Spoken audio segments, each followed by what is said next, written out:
देखा और हाईवे के क्वेश्चन मिस कर दिए तो जरूर जाकर देख लीजिएगा। पार्ट 1 में हमने बहुत अच्छे से उन क्वेश्चंस को सॉल्व किया है। वेल अभी हम पार्ट 2 जो कर रहे हैं उसके क्वेश्चन की तरफ चलते हैं। तो पहला क्वेश्चन देखते हैं, what is the extra widening required as the nearest magnitude for the pavement of 7 metre width. तो हमें विड्थ दे रखी है 7 metre, horizontal curve of radius R की वैल्यू दे रखी है हमें 200 मीटर। वेल वहीं पे अगर हम बात करते हैं वो बोल रहा है कि longest wheel of vehicle expected on the road is 6.5 metre. तो एल की वैल्यू जो हमारी है वो 6.5 दे रखी है, 6.5 मीटर।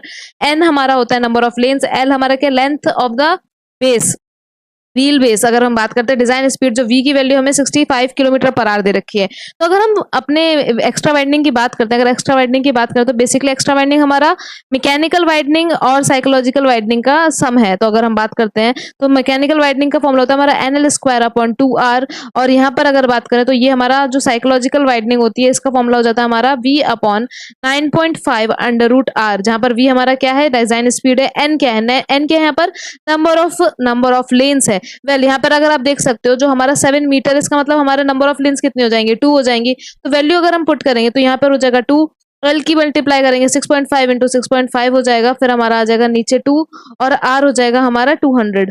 वहीं पे अगर हम ऐड करें तो हमारी जो स्पीड है वो हमें गिवन है 65, नीचे हमारा आ जाएगा 9.5 और अंडर रूट में आ जाएगा हमारा 200।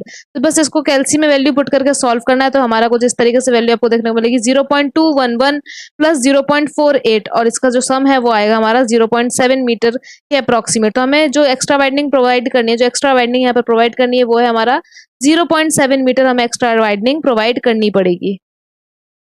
नेक्स्ट क्वेश्चन की अगर हम बात करें, नेक्स्ट क्वेश्चन है हमारा calculate spacing between expansion joint if the expansion joint is given. तो हमें एक्सपेंशन जॉइंट की वैल्यू दे रखी है 2 सेंटीमीटर। वहीं पे बात करें इन सीमेंट कंक्रीट पेवमेंट है, द लेइंग टेम्परेचर वाज, जब हमने ले किया था उसका टेम्परेचर था 10 डिग्री सेंटीग्रेड। अब अगर हम बात करते हैं मैक्सिमम जो स्लैब टेम्परेचर है जो समर में वो हमारा 50 डिग्री सेल्सियस देखने को मिलेगा। अल्फा दे रखा है, कोफिशिएंट ऑफ टेम्परेचर हमें दे रखा है। तो अगर हम बात करते हैं जो हमारा एक्सपेंसिव स्पेसिंग होती है हमारे एक्सपेंशन जॉइंट की, तो वो हमारा फॉर्मूला कुछ इस तरीके से होता है del L/2 is equal to L alpha del T। वहीं पे अगर हम बात करें तो डेल एल हमें कितना गिवन है 2 सेंटीमीटर गिवन है, 2 सेंटीमीटर गिवन है, इसको मीटर में चेंज कर लेते हैं। तो 2 सेंटीमीटर को जब मीटर में चेंज करेंगे तो 0.02 मीटर हो जाएगा। यहाँ पे पुट करते हैं 0.02 मीटर अपॉन 2 और एल की वैल्यू हमें फाइंड ही करनी है। अल्फा की बात करते हैं तो अल्फा हमें गिवन है 10 इंटू 10⁻⁶ और टेम्परेचर हमें दे रखा है 50 - 10, तो हमारा हो जाएगा ये 40। तो यहाँ पर अगर हम इसको सॉल्व करें तो यहाँ से हमारे 2 0 हट जाएंगे, तो ये हो जाएगा हमारा 1/100 यहाँ गिवन है हमें, और ये हो जाएगा मेरा L मल्टीप्लाई बाय 10 इंटू 10⁻⁶ और इधर हो जाएगा 40। तो अगर हम बात करें यहाँ पर तो बेसिकली अगर L को सॉल्व करना चाहे, L को सॉल्व करना चाहे तो ये 10⁻⁶ नीचे जाएगा तो 10⁻6 ऊपर चला जाएगा और नीचे हमारा है 100 पहले से और ये 40 इंटू 10 अलग से आ गया। तो 4 0 यहाँ नीचे हैं तो इसको कैंसिल कर देंगे, 4 0 कैंसिल हो जाएंगी, 4 0 कैंसिल होते हैं, यहाँ पर कितने जीरो बचेंगी, यहाँ पर बचेंगी 2 0, मतलब ये 100 और 100 को जब हम 4 से डिवाइड करेंगे तो हमारा 25 आएगा। कैलसी की जरूरत नहीं पड़ी है तो हमारा ऐसे ही सॉल्व हो गया, 25 मीटर हमारा आंसर आ जाएगा। तो बेसिकली लैब जो हमारी स्लैब है उसकी जो हमें लेंथ देखने को मिली वो कितनी है 25 मीटर।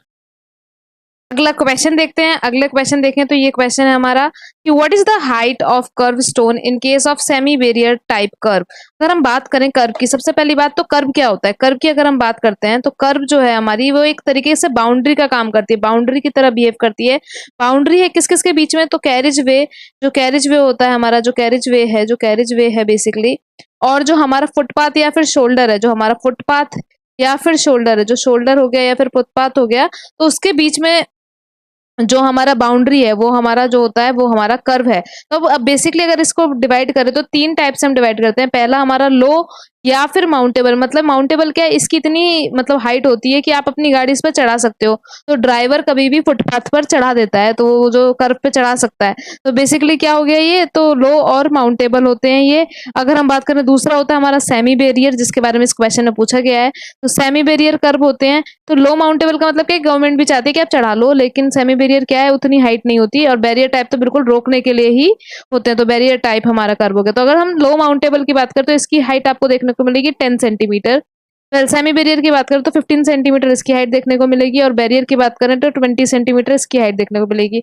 अभी इस क्वेश्चन में सेमी बैरियर के बारे में पूछा गया है, इसका मतलब हमारा जो हाइट होगा कर्व का वो 15 सेंटीमीटर आंसर हो जाएगा।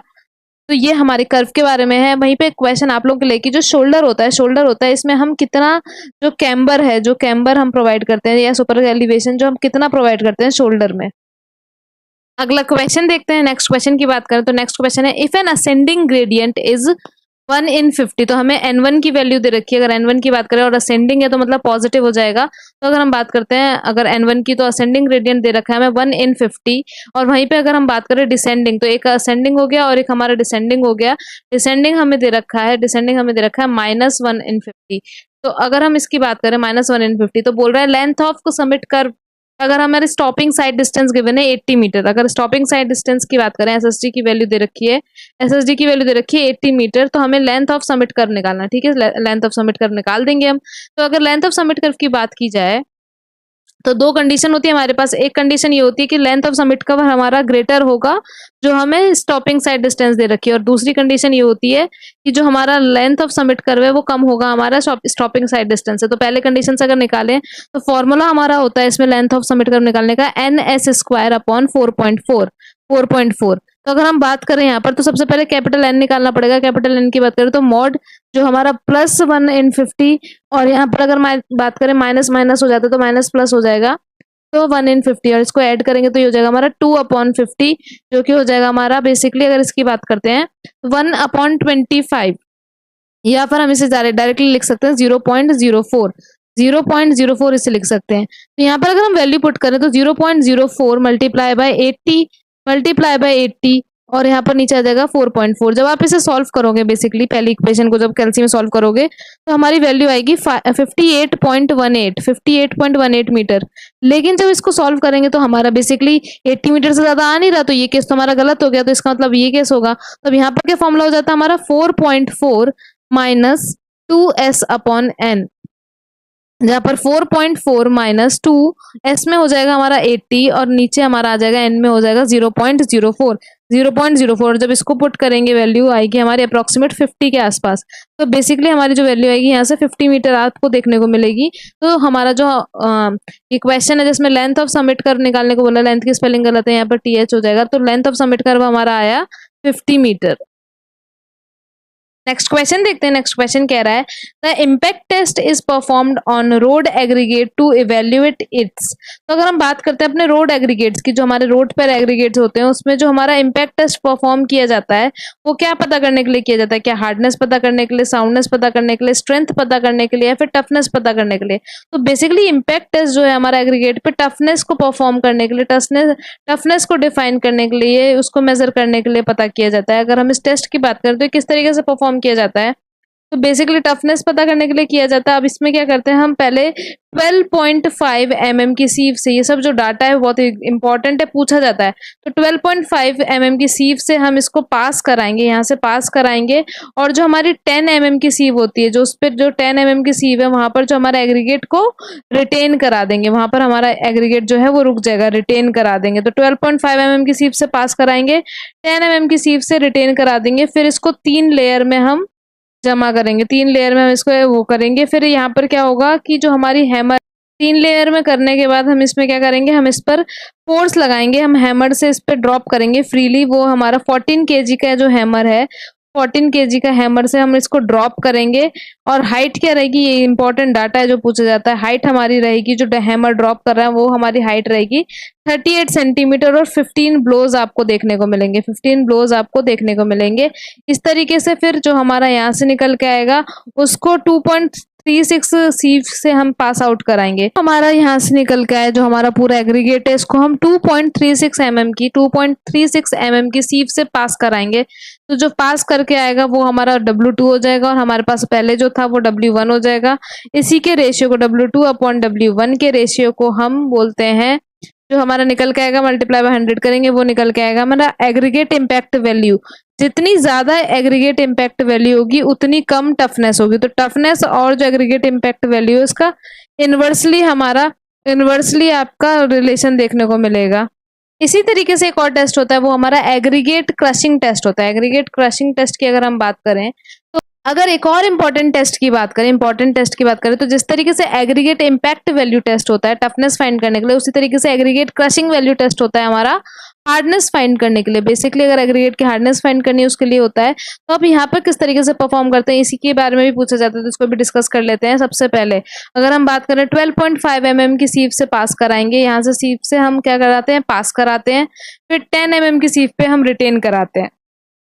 तो बिल्कुल सेम वहीं पे जिस तरीके से हमने पहले किया था, यहाँ से हम पास कराते हैं और यहाँ से हम रिटेन कराते हैं। उसके बाद हम क्या करते हैं, इस पे हम लोड लगाते हैं, यूनिफॉर्म लोड अप्लाई करते हैं। यूनिफॉर्म लोड की वैल्यू पूछी जाती है, तो यूनिफॉर्म लोड अप्लाई किया जाता है 40 टन्स का।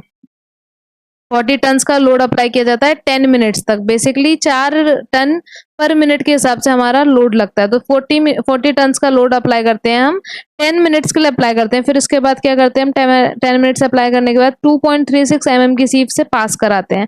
2.36 mm की सीव से जब पास कराया जाता है तो फिर उसको हम ले लेते हैं, वो हमारा W2 हो जाता है। तो अब यहाँ से क्या हो गया, हमारे पास पहले था W2, अब हो गया W1 पहले से था, उसको 100 से मल्टीप्लाई करते हैं, ये हमारी एग्रीगेट क्रशिंग वैल्यू की वैल्यू आ जाती है। अब यहाँ से यहाँ पे भी एक चीज आपको देखनी है कि जो जितनी ज्यादा एग्रीगेट क्रशिंग वैल्यू उतनी कम हार्डनेस। तो हार्डनेस और टफनेस जो वैल्यू है उनके बिल्कुल इनवर्सली प्रोपोर्शनल है। ये डाटा आपको याद रखना है, वेरी इंपॉर्टेंट। वहीं पे अगले क्वेश्चन की तरफ चलें तो क्वेश्चन ये कह रहा है ऑप्टिमम सिग्नल साइकिल जो वेबस्टर मेथड होता है उसमें हमें सीओ की वैल्यू बतानी है। इंपॉर्टेंट है, अभी फॉर्मूला पूछा है, इस पे क्वेश्चन भी करेंगे। तो अगर हम बात करते हैं तो फॉर्मूला क्या होता है हमारा 1.5 एल की वैल्यू क्या होती है, जो टोटल लॉस टाइम है हमारा 2n + r। बेसिकली ये आपको एल की वैल्यू देखने को मिलेगी। और हमारे अगर इसकी बात करें यहाँ पर हमारा क्या होता है 1.5 + 5 और अपॉन में हमारा डिनोमिनेटर क्या हो जाता है 1 - y। आपको ये वैल्यू देखने को मिलेगी, ये हमारा फॉर्मूला है। तो C option will be the correct answer. ये जो हमारा तीसरा ऑप्शन है सही हो जाएगा। अगर हम इसकी बात करें तो इस पे हम एक क्वेश्चन भी सॉल्व करेंगे, लेकिन अभी इससे पहले जो y होता है, y क्या होता है हमारा, इसको डिस्क्राइब करते हैं। अगर हम y की बात करें यहाँ पर तो वो हमारा बेसिकली y जो है हमारे हमेशा इसकी वैल्यू जो है लेस देन 1 होती है। सबसे पहली बात तो याद रखना, कैपिटल Y की वैल्यू हमेशा लेस देन 1 होती है। और कैपिटल Y जो है हमारा सम होता है y1 + y2, जितने भी आपके फेज हो उनका सम होता है। और y1 क्या होता है, सपोज अगर मुझे y1 निकालना, y1 हो जाएगा मेरा Q1/S1। यहाँ पर Q क्या है मेरा नॉर्मल फ्लो। तो कितना नॉर्मल फ्लो हुआ है और कितना सैचुरेशन फ्लो आपको देखने को मिलेगा, इसी का रेशियो है जो हमारा y1 होता है। इसी तरीके से दूसरे फेज का भी निकालेंगे और फिर उनका टोटल सम को हम कैपिटल Y से डिनोट करते हैं। तो अब अगर हम बात करते हैं तो ऑप्टिमम साइकिल सिग्नल का जो फॉर्मूला होता है वो 1.5 L + 5 अपॉन में हमारा 1 - y। तो ये बिल्कुल करेक्ट है। अब इस पे एक क्वेश्चन भी सॉल्व कर लेते हैं, इस एक क्वेश्चन और सॉल्व करेंगे इस पर। तो एक क्वेश्चन डिस्कस करते हैं जिसमें अगर हम बात करें तो 2 फेज हमें दे रखा है, एक इंटरसेक्शन है जिसपे 2 फेज हैं। तो अगर हम बात करें तो एक तरफ हमें देखने को मिलेगा, तो वहां पर हमें जो नॉर्मल फेज 1 की बात करते हैं, अगर फेज 1 की बात करते हैं, फेज 1 पे जो हमारा नॉर्मल फ्लो जिसको हम Q1 से भी डिनोट कर सकते हैं, नॉर्मल फ्लो की बात की गई है, Q1 की बात की गई है, वो हमारा 500 PCU पर आर है हमारा। बेसिकली अगर हम बात करें Q2 की बात की गई है, Q2 हमें गिवन है, Q2 की बात की गई है 300 PCU पर आर। तो ये तो हमारा Q1 Q2 है। वहीं पे अगर हम बात करते हैं जो सैचुरेशन फ्लो दे रखा है, मुझे सैचुरेशन फ्लो जो दे रखा है वो हमारी वैल्यू दे रखी है 1600 PCU पर आर। 1600 PCU पर आर। तो यहाँ से हम पहले y निकाल लेते हैं। अगर y1 की बात करें तो ये हमारा हो जाएगा Q1/S1। Q1/S तो हमारा हो जाएगा 500/1600। 500/1600 डबल जीरो कैंसिल हो जाएगा तो 5/16। और Q2 की बात करते हैं, अगर Y2 की बात करते हैं, यहाँ पर हमें देखने को मिलेगा 300/1600 और डबल जीरो कैंसिल, तो बेसिकली हो जाएगा हमारा 3/16। तो अगर टोटल कैपिटल Y की बात करें तो y1 + y2, जहां पर आपको ये वैल्यू ऐड करनी है तो 8/16 हो जाएगा, जो कि हो जाएगा मेरा 1.2 0.5, मतलब y की वैल्यू मेरी आ गई 0.5। वहीं पर अगर हम बात करते हैं आगे सॉल्व करें, अगर हम y की वैल्यू को आगे सॉल्व करते हैं, यहाँ पर हमारा फॉर्मूला अभी हमने देखा, फॉर्मूला हमें जो दे रखा है होता है वो होता है C0 = 1.5 L + 5, 1.5 L + 5 और 1 माइनस वाई। तो अब क्वेश्चन में जो आपको एल दे रखा है, जो क्वेश्चन में एल दे रखा है, बोला गया है कि लॉस टाइम आपका 16 सेकंड है, 16 सेकंड आपका लॉस टाइम है। तो बस इसमें पुट कर देंगे वैल्यू। तो 1.5 इंटू 16 और प्लस 5, अगर 1.5 को मैं नॉर्मल लिखना चाहूँ तो ये हो जाएगा मेरा 3/2, और इसको 1 माइनस 0.5 लिख लेते हैं। तो यहाँ पर अगर मैं इसको 3/2 लिखूँ तो 3/2 मल्टीप्लाई बाय 16 प्लस 5, और नीचे मेरा हो जाएगा 0.5। अब इसको अगर हम आगे सॉल्व करें तो ये तो जाएगा 18, 8 हो जाएगा, सॉरी 2 से 16 को डिवाइड करेंगे 8, तो 8 इंटू 3 हो जाता है हमारा 24 प्लस 5। तो ये हो जाएगा मेरा बेसिकली, अगर 0.5 इसको लिखना चाहें तो ये हो जाएगा 24 प्लस 5 हो जाएगा हमारा, 24 प्लस 5 हो जाएगा 29, और ये हो जाता है 1/2, जिसमें 2 ऊपर चला जाएगा, 2 ऊपर जाएगा तो ये हो जाएगा मेरा 58 सेकेंड। तो मेरा जो यहाँ से निकल के आया, ये जो मेरा टाइम है वेबस्टर मेथड से जो निकल के आया है साइकिल लेंथ, ये हो जाएगा मेरा 58 सेकंड। तो इस तरीके से क्वेश्चन हमारे फॉर्मूले पे भी पूछे जा सकते हैं, और फॉर्मूले के अलावा उस पर क्वेश्चन कैसे बनेंगे इस तरीके से भी आ सकते हैं। नेक्स्ट क्वेश्चन देखते हैं। नेक्स्ट क्वेश्चन है the steepest gradient permitted on road which in ordinary condition where ruling gradient is not possible. सबसे पहली बात, ग्रेडियंट क्या है?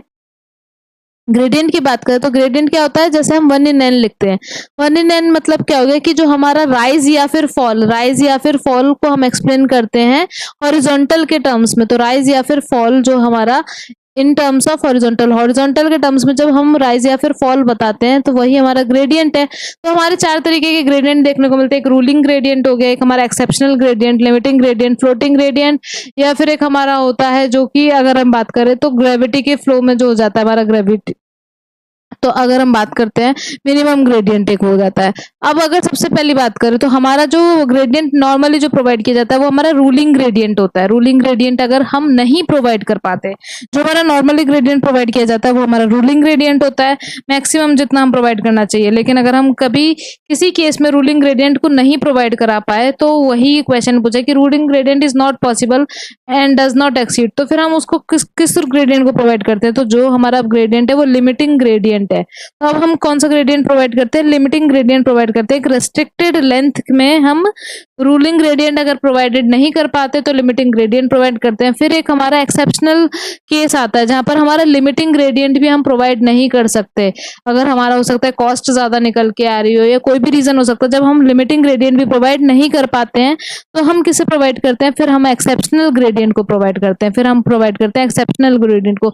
अभी तो इस क्वेश्चन का आंसर लिमिटिंग ग्रेडियंट है। तो अगर हम बात करें तो सबसे ज्यादा स्टीपर कौन सा है? सबसे ज्यादा स्टीपर की बात करें तो हमारा एक्सेप्शनल ग्रेडियंट सबसे ज्यादा स्टीपर है। फिर अगर हम बात करें तो उसके बाद हमारा लिमिटिंग ग्रेडियंट सबसे ज्यादा स्टीपर है, मतलब एक्सेप्शनल के बाद लिमिटिंग ग्रेडियंट स्टीपर है, और फिर हमारा रूलिंग ग्रेडियंट स्टीपर है।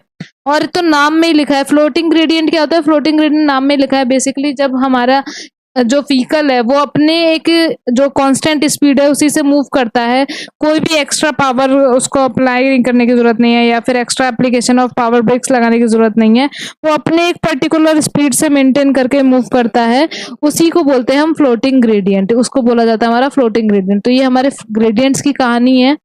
वहीं पर अगर हम बात करते हैं अगले क्वेश्चन की, तो अगला क्वेश्चन आप लोगों को क्वेश्चन को आंसर करना है कमेंट सेक्शन में। जो क्वेश्चन है वो ये है कि which one of the following is not a part of speed and delay system studies. तो डिले और स्पीड, जो हमारा स्पीड एंड डिले स्टडीज होता है, इनमें से कौन सा है वो उसका पार्ट नहीं है? Floating curve method, interview technique method, vehicle number method या फिर लाइसेंस नंबर मेथड, इनमें से कौन सा स्पीड एंड डिले स्टडीज का पार्ट नहीं है? आपको कमेंट सेक्शन में जरूर आंसर करना है। अगर इसका पार्ट 1 नहीं देखा है तो जरूर देख लीजिएगा, हमने बहुत अच्छे क्वेश्चन उस पर डिस्कस किए थे, और ये पार्ट 2 है हमारे हाईवे क्वेश्चंस का। अगर हम बात करें तो thank you so much for watching. अगर आपने और भी एसएससी जेईई के प्रीवियस ईयर क्वेश्चन की प्रैक्टिस क्वेश्चन नहीं देखे तो जरूर देख लीजिएगा, अच्छे क्वेश्चन आपसे छूट नहीं जाने चाहिए। Thank you so much for watching. किस टॉपिक पे हम अगली वीडियो बनाए जरूर बताइएगा। Like and subscribe our channel.